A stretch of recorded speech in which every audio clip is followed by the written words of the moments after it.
हरियाणा की हर अपडेट के लिए बेल आइकन दबाएं और सब्सक्राइब करें STV हरियाणा न्यूज। नमस्कार, आप देख रहे हैं हरियाणा न्यूज और मैं हूं आपके साथ शुभेंदु सिंह। रुक कर लेते हैं फटाफट खबरों का। कृषि कानूनों के खिलाफ विरोध प्रदर्शन जोरों पर है। दिल्ली बॉर्डर पर डटे किसान कल सुबह 11 बजे एक बार फिर बैठक करेंगे।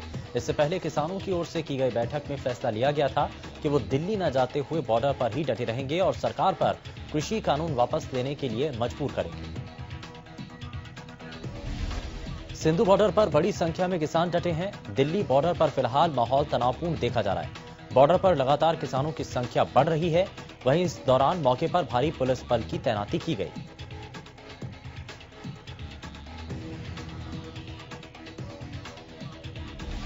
टीकरी बॉर्डर पर पुलिस और किसान आमने सामने नजर आ रहे हैं। देर रात से टीकरी बॉर्डर पर किसान धरना दे रहे हैं।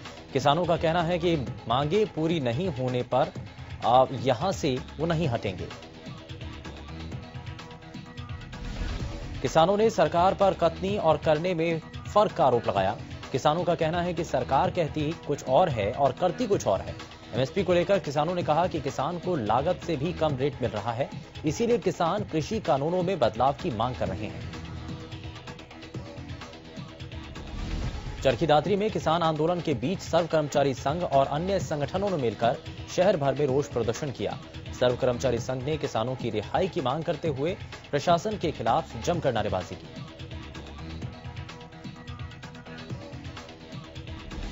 फरीदाबाद में सर्व कर्मचारी संघ ने पैदल मार्च निकाला और सरकार से किसानों की मांगे मानने की अपील की। सर्व कर्मचारी संघ का कहना है कि किसान देश का अन्नदाता है और अगर अन्नदाता को अपनी समस्या को लेकर सड़कों पर उतरना पड़े और उसके बाद भरी सर्दी में उनके ऊपर वाटर कैनन से पानी की बौछार की जाए तो ये बेहद शर्मनाक है। सिरसा के लघु सचिवालय के समक्ष सर्व कर्मचारी संघ और सीटू के पदाधिकारियों ने प्रदर्शन किया। प्रदर्शन कर रहे कर्मचारियों ने सरकार द्वारा किसानों को रोके जाने की निंदा की और केंद्र सरकार से मांग की कि सरकार तुरंत किसानों से बातचीत कर उनकी समस्या का समाधान करे। गोहाना में भी किसानों के आंदोलन को समर्थन देने के लिए सामाजिक संगठन और सर्व कर्मचारी संघ के कर्मचारियों के अलावा कई और विभागों के कर्मचारी किसानों के पक्ष में नजर आए। गोहाना में किसानों के पक्ष में आए सामाजिक संगठनों के अलावा सर्व कर्मचारी संघ हरियाणा, सीटू, जन संघर्ष मंच, किसान सभा के कार्यकर्ताओं ने रोष प्रदर्शन करते हुए सरकार के खिलाफ नारेबाजी की। झज्जर में गिरफ्तार 5 किसान नेताओं की रिहाई की मांग को लेकर झज्जर के श्रीराम पार्क में विभिन्न कर्मचारी संगठनों ने प्रशासन से जल्द किसान नेताओं को रिहा करने की मांग की। साथ ही मांग पूरी नहीं होने पर परिणाम भुगतने के लिए तैयार रहने की चेतावनी दी। आंदोलन को समर्थन देते हुए कर्मचारी नेताओं ने कहा कि बनाए गए काले कृषि कानूनों को वापस लेना ही होगा। गुरुग्राम पहुंचे मुख्यमंत्री मनोहर लाल ने किसान आंदोलन पर बड़ा बयान दिया। सीएम ने कहा कि ये आंदोलन पंजाब के किसानों द्वारा खड़ा किया गया है। सीएम ने कहा कि आंदोलन पूरी तरह से राजनीतिक सुनियोजित है।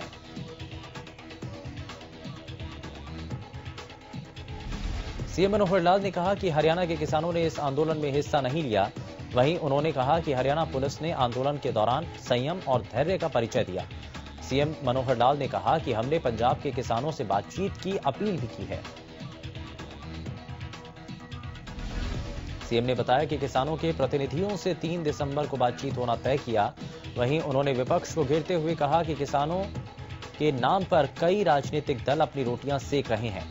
सीएम मनोहर लाल का कहना है कि मैंने पंजाब के सीएम से कई बार बात करने की कोशिश की लेकिन उनकी कोई प्रतिक्रिया नहीं आई।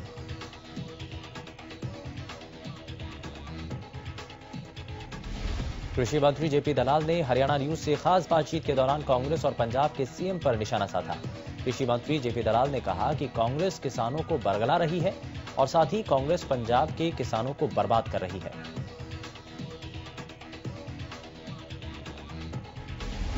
बीजेपी सांसद नायब सैनी ने किसान आंदोलन को लेकर पंजाब के सीएम कैप्टन अमरिंदर सिंह पर निशाना साधा। नायब सैनी ने कहा कि कैप्टन अमरिंदर यदि वास्तव में खुद को किसान का हितैषी प्रमाणित करना चाहते हैं तो उन्हें पहले SYL का निर्माण करवाकर हरियाणा के किसानों को उनके हक का पानी देकर किसानों के साथ न्याय करना चाहिए। उन्होंने कहा कि कृषि कानूनों के बहाने कैप्टन अमरिंदर सिंह पंजाब के किसानों को आंदोलन के लिए भड़काकर कांग्रेस का किसान विरोधी का एजेंडा आगे बढ़ा रहे हैं। सांसद सैनी ने कहा कि किसानों को लेकर कांग्रेस ने हमेशा आधारहीन राजनीति की। हरियाणा सरकार में सहयोगी दल जननायक जनता पार्टी के विधायक जोगीराम सिहाग ने किसान आंदोलन पर बड़ा बयान दिया। सिहाग ने कहा कि अपनी मांगों के लिए शांतिपूर्ण प्रदर्शन कर रहे किसानों के साथ सरकार आतंकवादियों जैसा व्यवहार कर रही है। ये इनके साथ अन्याय और जुल्म है। उन्होंने कहा कि जिन अफसरों ने पब्लिक प्रॉपर्टी का नुकसान किया, सड़कें खुदवाई, उन पर केस दर्ज होना चाहिए। सिहाग ने कहा है कि जब किसान नए कृषि कानूनों को मंजूर ही नहीं कर रहे हैं तो सरकार उनके साथ जबरदस्ती क्यों कर रही है।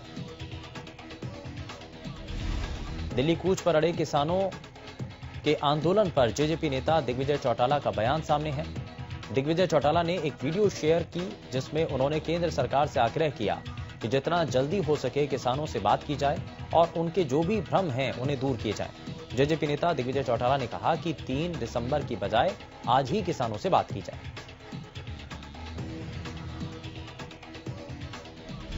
3 कृषि कानूनों को लेकर किसानों का विरोध लगातार जारी है। पंजाब और हरियाणा से किसान दिल्ली की तरफ कूच कर रहे हैं, जिन्हें पंजाब और हरियाणा के बॉर्डर पर रोकने की कोशिशें की गई, लेकिन किसान मानने को तैयार नहीं, जिसके चलते किसानों और पुलिस में जमकर झड़प हुई। किसान आंदोलन के दौरान हुए उत्पात को लेकर अब कोहलाचिका पुलिस ने किसानों पर मामला दर्ज कर लिया है। पुलिस ने किसान नेता, आम आदमी पार्टी नेता, आशा कार्यकर्ताओं और आंगनवाड़ी कार्यकर्ताओं समेत करीब 150 से ज्यादा लोगों पर मामला दर्ज किया है। इन सभी लोगों पर सरकारी काम में बाधा डालने, चोरी और सरकारी संपत्ति को नुकसान पहुंचाने समेत दूसरे आरोपों में आईपीसी की धाराओं के तहत मामला दर्ज है। पंजाब हरियाणा के बॉर्डर पर लगातार किसान जवान डटे हैं। ऐसे में ट्रक ड्राइवरों की मुसीबतें बढ़ गई। दरअसल श्रीनगर से आने वाले सेब के ट्रकों को दिल्ली के आजादपुर मंडी जाने के लिए काफी समय लग रहा है, जिसके कारण सेब खराब हो रहे हैं। आपको बता दें कि एक ट्रक को 24 घंटे के भीतर मंडी पहुंचना होता है, नहीं तो फल खराब होने लगते हैं। ऐसे में अब ट्रक ड्राइवरों की मुसीबत बढ़ती जा रही है, क्योंकि बॉर्डर पर लगा जाम होने के कारण उन्हें दिल्ली जाने के लिए 48 घंटे लग रहे हैं। वहीं दिल्ली के आजादपुर मंडी की ओर जाने वाले सैकड़ों ट्रक बॉर्डर पर खड़े हैं, जिसके कारण सब्जियों को भी नुकसान पहुंच रहा है। ट्रक ड्राइवरों का कहना है कि उन्हें लाखों रुपए का नुकसान झेलना पड़ रहा है। किसानों के आंदोलन के बीच राहुल गांधी ने ट्वीट कर पीएम मोदी पर निशाना साधा। राहुल गांधी के बयान पर प्रदेश के गृह मंत्री अनिल विज ने जमकर हल्ला बोला और विज ने पंजाब के मुख्यमंत्री कैप्टन अमरिंदर सिंह पर भी निशाना साधा। अनिल विज ने कहा कि किसान बिल पूरे देश के लिए आए हैं और पंजाब को छोड़कर पूरे देश के किसानों ने इन्हें स्वीकार किया है, लेकिन पंजाब में अमरिंदर सिंह की इंजीनियरिंग की वजह से ये आंदोलन हुआ। अनिल विज ने कहा कि केंद्रीय मंत्री ने किसानों को बात के लिए बुलाया और उम्मीद है कि उन्हें ये बात समझ में आ जाएगी। देश की अर्थव्यवस्था को लेकर भी राहुल गांधी पीएम मोदी पर निशाना साधते हुए नजर आए। राहुल गांधी के बयान पर पलटवार करते हुए अनिल विज ने कहा कि अब न जाने राहुल गांधी को कौन ज्ञान देता है और कौन आंकड़े समझाता है, ये नहीं मालूम। विज ने कहा कि अब कोरोना से उभरकर देश पटरी पर लौट रहा है। हरियाणा में कोरोना के आंकड़ों में बढ़ोतरी दर्ज की जा रही है। पिछले 24 घंटों में 2135 नए मरीजों की पुष्टि हुई। गुरुग्राम में 698 और फरीदाबाद में 468 नए केस सामने आए। वहीं हिसार में 157, रोहतक में 104 नए मामले सामने आए। प्रदेश में 24 घंटे में 29 मरीजों की मौत के मामले सामने हैं। इसी के साथ अब तक कुल 2345 कोरोना मरीजों की मौत हो चुकी है। हरियाणा में कुल 2,28,746 केस अब तक सामने आ चुके हैं। वहीं एक दिन में 2,484 मरीजों ने कोरोना को मात दी।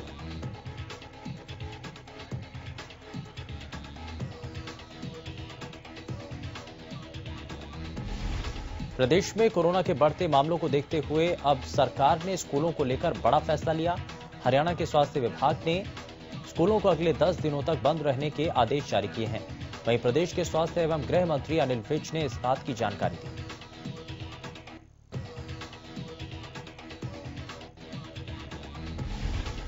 प्रदेश के स्वास्थ्य मंत्री अनिल विज एक बार फिर से एक्शन मोड में हैं। विज ने अंबाला छावनी में चल रहे विभिन्न निर्माण कार्यों का औचक निरीक्षण किया, जिसमें विज ने सबसे पहले नागरिक अस्पताल में बन रहे 200 बेड के अस्पताल का निरीक्षण किया। इसके साथ ही विज ने डॉक्टरों के बन रहे आवासों और छावनी में ही 115 करोड़ रुपए की लागत से बनाए जा रहे फीफा अप्रूव्ड स्टेडियम का भी निरीक्षण किया। विज ने अस्पताल पहुंचकर अधिकारियों को निर्माण कार्यों में तेजी लाने के निर्देश दिए। इस दौरान विज ने अस्पताल में ही बनाई जा रही मॉर्चरी की इमारत और डॉक्टरों के लिए बनाए जाने वाले 90 से ज्यादा खरों के निर्माण का भी जायजा लिया। विज ने बताया कि अंबाला में ही अब कैंसर अस्पताल भी बनाया जा रहा है। ऐसे में डॉक्टरों की किसी भी वक्त जरूरत पड़ सकती है, इसलिए अस्पताल के नजदीक ही डॉक्टरों के रहने के लिए आवास भी बनाए जा रहे हैं। अनिल विज ने अंबाला छावनी में लगभग 115 करोड़ रुपए की लागत से बनाए जा रहे विश्व स्तरीय स्टेडियम का भी निरीक्षण किया। अनिल विज ने बताया कि पूरे उत्तरी भारत में इसके मुकाबले का स्टेडियम नहीं होगा और ये स्टेडियम फरवरी महीने तक बनकर तैयार हो जाएगा। विज की माने तो इस स्टेडियम को फीफा अप्रूव्ड बनाया जाएगा।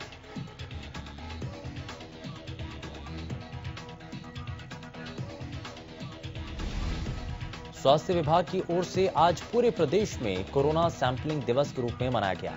इस मौके पर स्वास्थ्य विभाग की टीमों के द्वारा जिला स्तर पर सैंपलिंग का लक्ष्य निर्धारित किया गया और हजारों लोगों के सैंपल लिए गए। फतेहाबाद में भी स्वास्थ्य विभाग के द्वारा शहर के विभिन्न चौराहों पर मोबाइल वैन के जरिए लोगों के सैंपल लिए गए। फतेहाबाद स्वास्थ्य विभाग के द्वारा कोरोना सैंपलिंग दिवस पर 2 से 2,500 लोगों के सैंपल लेने का लक्ष्य रखा गया। फतेहाबाद के नागरिक अस्पताल में भी कोरोना सैंपल अभियान जोर शोर से चलाया गया। फतेहाबाद स्वास्थ्य विभाग के कोरोना टीम के इंचार्ज डॉक्टर शरद तोले ने बताया कि हरियाणा सरकार के आदेश के बाद स्वास्थ्य विभाग द्वारा आज के दिन को पूरे प्रदेश में कोरोना सैंपलिंग के दिवस के रूप में मनाया जा रहा है। पूरे प्रदेश में जिला स्तर पर स्वास्थ्य विभाग की टीमें कोरोना के सैंपल ले रही हैं। फतेहाबाद में भी स्वास्थ्य विभाग के द्वारा मोबाइल वैन के जरिए शहर के अलग अलग चौराहों पर सैंपल लिए गए। वहीं स्वास्थ्य विभाग में भी अभियान चलाकर कोरोना सैंपलिंग की गई। उन्होंने बताया कि कोरोना के सैंपल की गति बढ़ने से ही कहीं न कहीं कोरोना पर लगाम लगाई जा सकती है।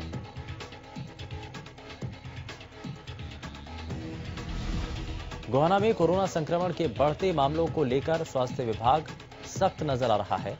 बढ़ते मामलों के बीच स्वास्थ्य विभाग ने ward wise random corona test की शुरुआत की। जिस भी वार्ड में कोरोना पॉजिटिव की सूचना मिलती है, विभाग वहीं से कोरोना टेस्ट की शुरुआत पूरी कॉलोनी या वार्ड के शुरू कर देता है। इसके पीछे की मंशा बड़े स्तर पर कोरोना को फैलने ना दिया जाए, इसको लेकर है। स्वास्थ्य विभाग की ओर से आशा वर्कर और हेल्थ वर्कर के माध्यम से घर घर टेस्ट कराने की सूचना भी वार्ड के लोगों को दी गई। वहीं खांसी जुकाम के लक्षण वाले लोग खुद आकर अपना टेस्ट करवा रहे हैं और स्वास्थ्य विभाग को सहयोग कर रहे हैं। कोरोना पर कंट्रोल और संक्रमितों को ढूंढने के लिए स्वास्थ्य विभाग की ओर से सिरसा जिले में स्पेशल सैंपलिंग ड्राइव की शुरुआत की गई। 18 मोबाइल टीमों को शेड्यूल बनाकर रैंडमली सैंपल लेने के लिए अलग अलग जगहों पर लगाया गया। पूरे जिले में कोरोना संक्रमण के फैलाव को रोकने के उद्देश्य से सैंपल लेने शुरू किए गए। प्रत्येक टीम को एक दिन में 300 सैंपल लेने का लक्ष्य दिया गया। बस स्टैंड पर सैंपल ले रही टीम को काफी दिक्कतों का भी सामना करना पड़ा। लोग सैंपल देने में आनाकानी करते दिखे, बावजूद इसके टीम के सदस्य जुटे रहे और कोरोना वायरस देश और प्रदेश में कहर बरपा रहा है। वहीं स्वास्थ्य विभाग भी इससे निपटने के लिए अपनी कमर कस रहा है। पटौदी में स्वास्थ्य विभाग ने कस्बे में लगी अस्थायी गर्म कपड़ों की मार्केट में कोरोना रैपिड टेस्ट किए, जिसमें एक दुकानदार कोरोना पॉजिटिव निकला। विभाग ने दुकानदार को तुरंत होम क्वारंटीन कर दिया। एक तरफ जहां मास्क को लेकर अलग अलग राज्य भारी जुर्माना वसूल रहे हैं, वहीं जाखल में कोविड-19 के नियमों की सरेआम धज्जियां उड़ाई जा रही हैं। लोग बिना मास्क के बाजारों में घूम रहे हैं। स्थानीय प्रशासन भी इसकी तरफ कोई खास ध्यान नहीं दे रहा है। प्रदेश के गृह मंत्री ने बिना मास्क वालों के खिलाफ सख्ती बरतने के आदेश भी दिए हैं, लेकिन आदेश भी मात्र कागजों तक ही सीमित रह गए। लोग चालान से बचने के लिए पुलिस के सामने जरूर मास्क का इस्तेमाल करते हैं, लेकिन पुलिस के जाते ही मास्क उतार देते हैं।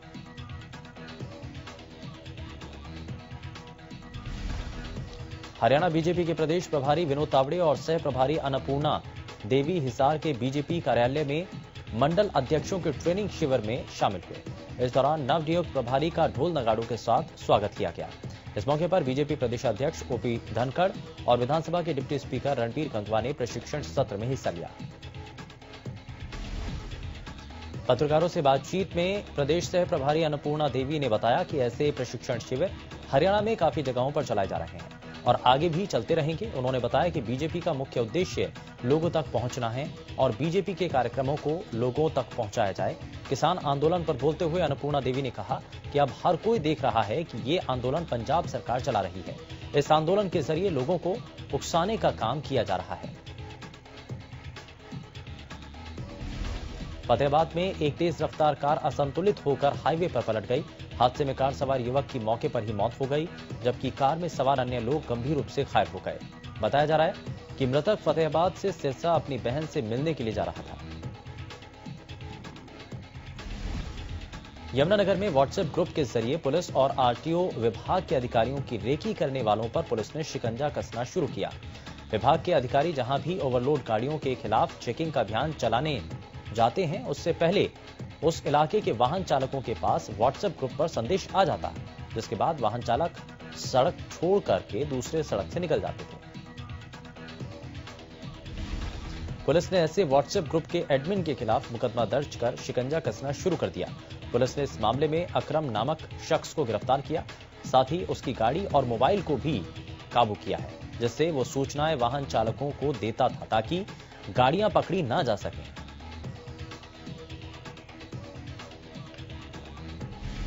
सिरसा जिले को नशा मुक्त बनाने के लिए स्वास्थ्य विभाग ने तैयारियां शुरू कर दी हैं। नागरिक अस्पताल में समाज कल्याण विभाग से मिले 54 वॉलंटियर्स को 2 ग्रुपों में प्रशिक्षित किया गया। ये वॉलंटियर्स शहर और ग्रामीण क्षेत्रों में जाकर लोगों को नशे से होने वाले नुकसान के बारे में जागरूक करेंगे। साथ ही लोगों को नशा त्यागने और समाज को मुख्य धारा से जोड़ने के लिए प्रेरित किया जाएगा।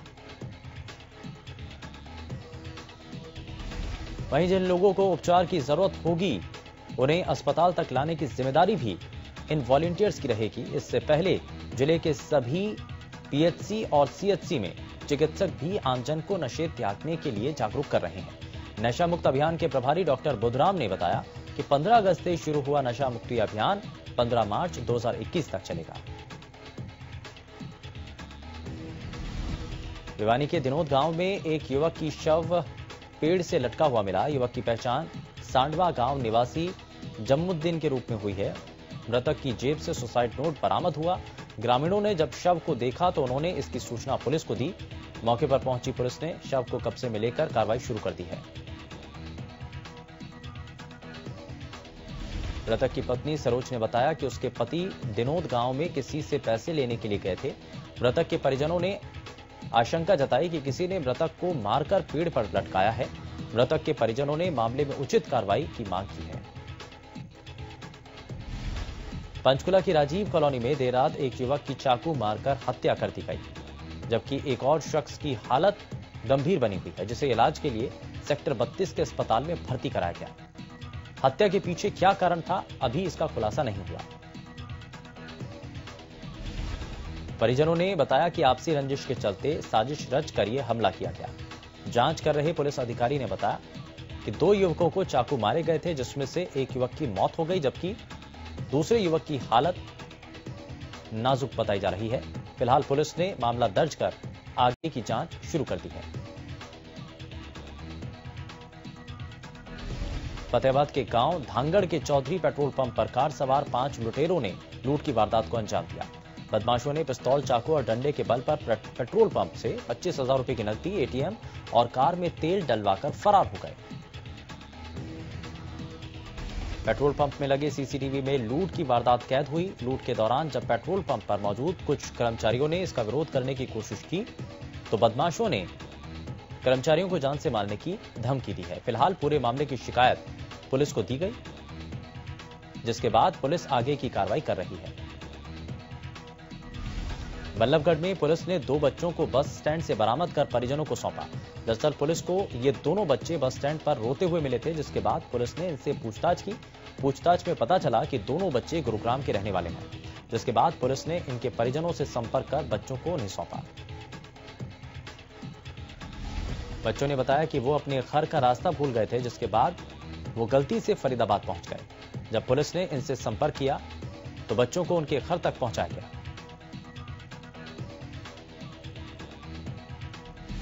सोना के खरखौदा गांव में शादी समारोह के दौरान फायरिंग करने के आरोपी की पहचान पुलिस ने की।